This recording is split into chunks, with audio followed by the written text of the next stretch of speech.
Welcome back to Post-Impressionism. In this podcast, we're going to look at Gauguin's Tahitian work as the vehicle for symbolist theory, myth, and primitivism. Today, art historians rarely use the term primitive, and rightly so, because it has negative connotations, especially in relation to non-Western art and cultures. That wasn't the case in the 19th century. Europe had a long history of colonizing. World fairs, along with resident colonial armies and a strong European presence in many non-Western countries, reinforced their sense of superiority and entitlement over people of color. Few Europeans traveled to Africa, Asia, and the Middle East, but this did not hamper their internalized perceptions of those populations as being less civilized, uneducated, undeveloped, simple, childlike. And the catch term for that was primitive. In the European mindset, these non-Western cultures had not progressed very far. They were still traditional and agrarian, lacking modern technology, with no passion for experimentation and innovation. Often their religious customs and cultural practices were viewed as barbaric, offensive, or immoral. A strong sense of paternalism runs through the rhetoric of the 19th century. Native populations were often described as being childlike, stubborn, and in need of discipline. That ran the gamut from converting people to Christianity to changing their dress and traditions to conform to current European standards. The term primitive was also used in relation to style. Modern artists were fascinated by the deluge of new trade goods that were available in big cities. They were intrigued by different styles that seemed more abstract and more conceptual. They saw some fundamental formal commonalities in Western and non-Western art, but they generally considered non-Western objects to be more primitive versions because they looked like earlier and simpler versions of existing European work. It really didn't occur to them, or wasn't of primary interest, that non-Western cultures might have different values and contexts for art making, that conventions or rituals or symbolism might trump innovation, change, or progress. There was a real lack of cross-cultural communication despite exploration, trade, and diplomacy. Art historians were also involved. They shared the same perception of superiority, and they looked at the trajectory of European art as a continuum in which ongoing improvement and refinement was crucial, from antiquity through the Renaissance and into the modern world.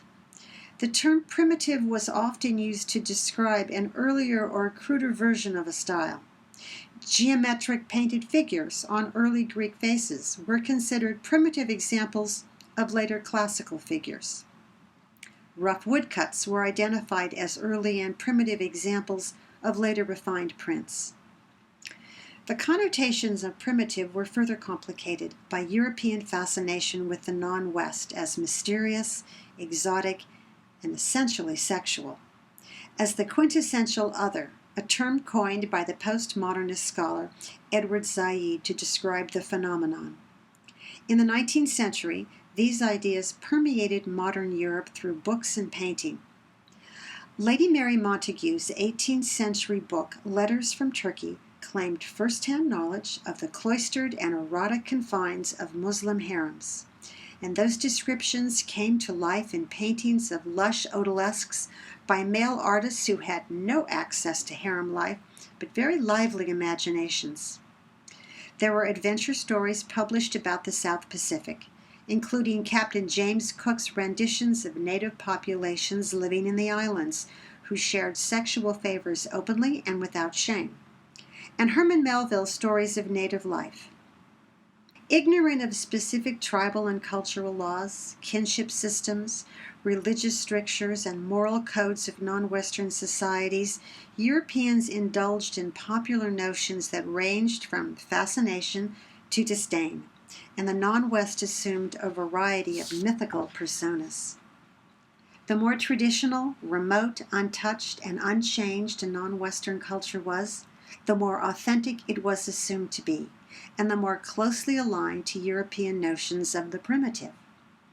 For this reason, the tribal cultures of Africa and the South Pacific were considered the epitomes of primitive life over the established imperial dynasties of China, Japan, and India, because those countries had long intellectual histories and made art and luxury objects well known to Europeans. Africa would dominate the notions of primitivism in the 20th century, but in the 19th it was French Polynesia, and in particular the island population of Tahiti. For most of the time between 1891 and his death in 1903, Paul Gauguin worked and lived in Tahiti. The Tahitian paintings are important for several reasons. They represent his fully developed Post-Impressionist style, his position as a symbolist, and they project the 19th century understanding of the primitive. I'm going to be using the English translations for his paintings. Gauguin wrote titles, but he never learned the native language, and his titles are often misspelled or he used the wrong words. Let's start with a painting that you've already seen, Spirit of the Dead Watching, from 1892. I vote with the art historians who identify the figure as a female. Most of his life, he opted to paint women, and this was especially true with the Tahitian group. She is depicted as being quite young, probably a teenager, and possibly his mistress. He had several during his years in Tahiti, and they were all very young and relatively cheap to maintain. Showing her frightened certainly reinforced popular European conceptions of the islanders as heathens, susceptible to pagan beliefs. Showing her naked, without any connection to a historical or mythical goddess, made this a very modern representation. The modern nude was found in the bedroom, in the boudoir, in the brothel, and increasingly in the artist's studio. Although she is represented face down with neither breasts nor genitals exposed, her expression and pose communicate a palpable sense of vulnerability. That is intensified by her youth, which seems apparent from the way that he has painted the figure, and makes this an extraordinarily erotic image that presents the non-Western female as available, willing, and naive. And that's a heady combination for a male audience. Gauguin painted his Tahitian nudes as remarkably comfortable in their skin and unconscious in their poses. They sit, recline, and lounge in the open air, apparently indifferent to the audience. That same year he painted What? Are You Jealous? And depicted two women on a beach, one lying on her back, the other sitting on the ground facing the viewer, with one leg bent, a pose not typical of the Western nude. These were poses that Paris had seen before in the earlier part of the century, in the works of Delacroix and Ingres, and in Monet's Déjeuner sur l'herbe, which had outraged audiences 40 years earlier. But Monet had used a European model, and part of the outrage was the pose. This was not the case with Gauguin's nudes. After all, these women were expected to be comfortable with their sexuality and nudity, to be essentially female without any of the complications Christianity and civilization had imposed on their natural inclinations. Gauguin's style reinforced the content and the primitive. From his work in Brittany, like this portrait of Madame Roland, he had already settled on a painting approach that is sometimes called cloisonnism or synthetism. Cloisonnism comes from the French word cloison, for compartments, and it refers to the old technique of making designs on vases or jewelry with wires that are soldered to the piece, filled with powdered glass, and then fired. This gives the finished pattern or picture glowing color, but completely flattens the image, which remains outlined. You are probably familiar with cloisonné vases in jewelry because they are still popular. If painters eliminated the strong outlines and juxtaposed colors against each other, the approach was called synthetism. Now, Gauguin favored both approaches, and sometimes he combined them in the same painting. Here in the Yellow Christ, which he made during his Breton period, the Christ figure is outlined, but the women in landscape are not. Nor are the colors naturalistic. Like Cézanne, he was interested in using color to structure the painting and convey emotions and sensation. The juxtaposition of contrasting colors, with or without outlines, diminished the naturalism of the image and flattened it, which was the desired effect. Now let's go back to What Are You Jealous? And see how style and color reinforces notions of primitivism and sexuality. The painting is composed of bright contrasting colors which emphasize the forms, but there is no gradation of color, no shadows or modeling, nothing to indicate a naturalistic space. A low-hanging branch cuts behind the women, and we can see that the reclining figure has been truncated at the waist. Pale pink sand meets deep brown flesh, and the swirling waters are structured as designs. Because of this, the foreground and background appear very flat, which was a desirable modern feature, but the viewer also has a sensation of being very close to the nude figures. Gauguin has arbitrarily highlighted the breast of the reclining woman to focus our attention there. The pose of the seated woman is extremely suggestive despite the abstraction and simplification of the figure. She is carefully outlined, as though the artist has traced every line and curve of her body. There is no interest in pictorial or photographic realism, natural surface textures, or modeling. The strong outlines and geometrically rendered figures tend to simplify the forms, reduce them to their essential outlines, if not their essential meaning. The total effect associated Tahiti with hot climates, warm water, female nudes, sexual fantasy, escapism, and pleasure. I think part of the lure of Gauguin's nudes now and then is not just the eroticism, but the sense of self-possession and authenticity that they convey. European audiences were accustomed to the mythological and literary accoutrements of the academic nude. In paintings like What Are You Jealous? And Two Tahitian Women and Delectable Waters, Gauguin constructed them as archetypes of primitive female sexuality. They are almost architectural in their solidity. They rarely smile. Instead, they gaze at us or past us with solemn, knowing expressions. Set in anaturalistically colored landscapes, occasionally complemented with statues of pagan deities, their simplified forms convey a host of connotations about the primitive female that ranged from childlike and naive to sensual, knowing, and complicit. Gauguin has been mythologized, not only for the style and subject matter of his work, but also for his escape from modernity into a pure and primitive life. I would argue that this escape is part of the ultimate male artist myth. The artist who forsakes everything, who escapes the commercial demands of urban life in search of truth and purity. It is a myth, but one that was popular, and which Gauguin eagerly fed, even to the point of projecting an alternate reality which did not exist. When Gauguin arrived in Tahiti in 1891, he found a westernized French colony, not the rural island paradise of his dreams filled with naked and sexually available women. There was a thriving local economy, many French imports, a French population in the urban areas, rampant Christianity. Oh, and everyone was dressed. European diseases had killed off 2/3 of the native population and decimated the indigenous culture. As Abigail Solomon Godot notes in her 1989 groundbreaking article, Going Native, which exploded Gauguin's Tahitian myth, even the bright-colored fabrics that Gauguin depicted were French imports.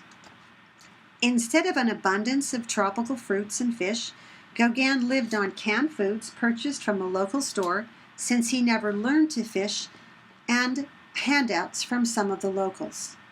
It was one of the benefits of those teenage mistresses. Their families helped out with food. From photographs of the period, it is clear that the Tahitian women Gauguin encountered dressed in loose, modest clothing which made sense in a tropical climate, and he painted a number of works showing them dressed like this. Sitting on the beach or on benches or verandas, covered from neck to wrist, the figures are often shown glancing sideways with eyes closed, or facing away from the viewer as though they are wary or oblivious to the artist. From their casual poses, they are often leaning or hunched over. It's clear that they are not wearing corsets, and that would have been obvious to a European audience. The dressed and corseted female always signaled bourgeois or upper class. Painting the Tahitian women dressed may have been more authentic, but it did not place this native population in parity with the French. For the late 19th and early 20th century, Gauguin represented the ultimate escape from modernity and materialism. He went to Tahiti and supposedly found utopia.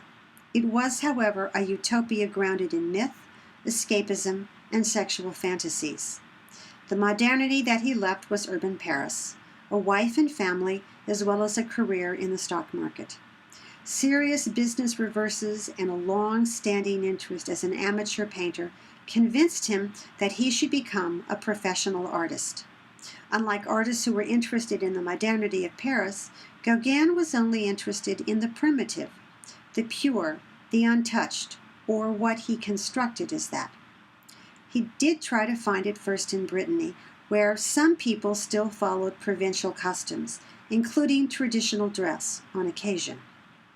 As with the later Tahitian paintings, he focused on Breton women and painted them in native costume, associating them with childlikeness, naivete, nature, and spirituality. In fact, the Brittany that he painted was not the Brittany that he found.